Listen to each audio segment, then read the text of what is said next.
Verb, যেটা হচ্ছে class 9-10 এর জন্য খুবই ইম্পর্টেন্ট এবং 11-12 রয়েছে। তো এই টপিকে আজকে আমরা রুলসগুলো পড়বো। এর আগেও আমরা রুলস পড়েছি। তো আজকে ওই আগের ক্লাসের যে প্রিভিয়াস ক্লাসগুলো নিয়েছিলাম এর পরের পার্ট থেকে আমরা স্টার্ট করব। তো ফার্স্ট যে রুলটি রয়েছে এটা ইজি, বাট এই সেকেন্ড রুলটা হচ্ছে ইম্পর্টেন্ট এবং এটা একটু মনে রাখতে হবে।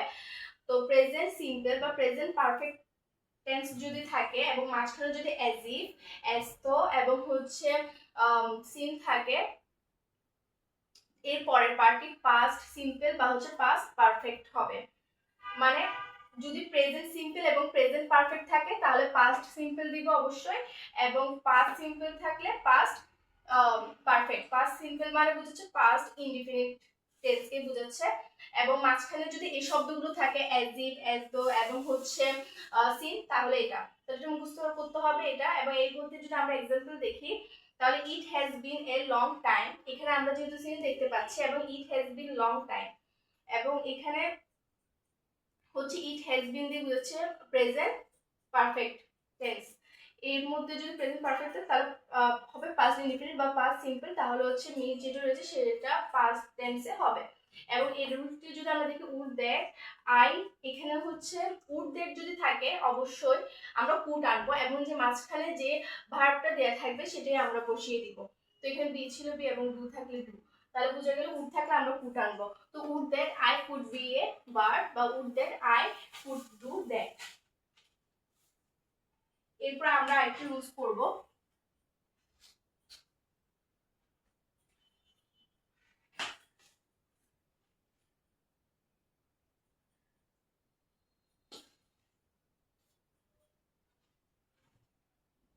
এরপরে যে রুলটি আমরা এখন পড়বো সেটাও খুব ইম্পর্টেন্ট পরীক্ষার জন্য। এগুলো খুবই কমন রুল, মানে এগুলো পরীক্ষায় আসে।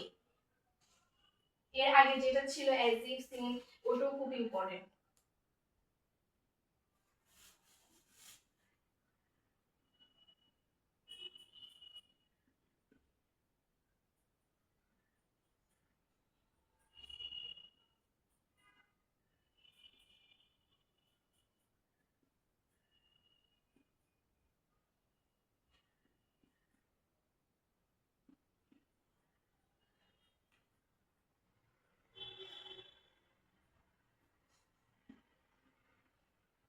তো নো সুনার হ্যাড, এই যে রুলটি রয়েছে এটা খুব ইম্পর্টেন্ট। নো সুনার হ্যাড এবং আই, তাহলে যদি মাঝখানে দেন থাকবে এবং নো সুনার হ্যাড ফার্স্টে দিয়ে থাকবে তাহলে দেখা যাবে এটা পাস্ট টেন্সে হবে স, এবং এখানে গন পাস্ট পারফেক্ট, মানে 3 নাম্বার ভার্ব যেটা প্রেজেন্ট পারফেক্ট পাস্ট পারফেক্ট, তো টেন্সে হবে গন।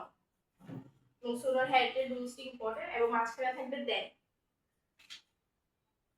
এরপর যে রুলটি রয়েছে এটা খুব ইম্পর্টেন্ট, as soon as এবং হচ্ছে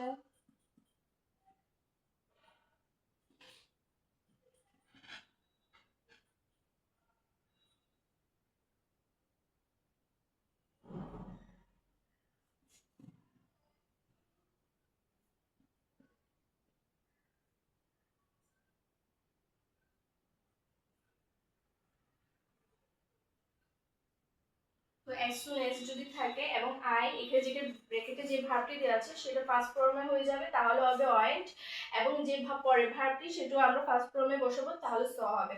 তাহলে আজকে এই পর্যন্তই।